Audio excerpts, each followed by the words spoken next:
Brazil has a good story to tell, doesn't it, on debt? Well, you're a commodity exporter, so that's helped. Yeah, well, like Gita said, there's a problem. There's one dimension, which is the external dimension. And indeed, Brazil has $360 billion reserves, and the external debt is much lower than that. So we are in a very solid position. We have a huge trade surplus. I think Brazil is probably the only country with a trade surplus against China, exactly because agriculture, food and agricultural products. So we are in a very balanced, very comfortable situation when you talk about external debt. Then we go to the internal debt.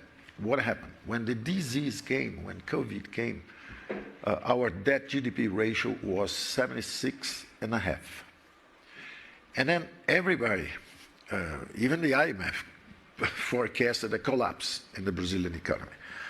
They estimated a drop in GDP of 9.7% for Brazil. And then, let's say, as an example, UK, 4%. Happened exactly the contrary. I alerted the IMF mission. It was not Gita herself. It was somebody else that was removed from the position. She's not there anymore. I remember telling them, listen, you are underestimating our ability to respond to the crisis. What happened? UK dropped 9.7. The number they assigned to us was the UK.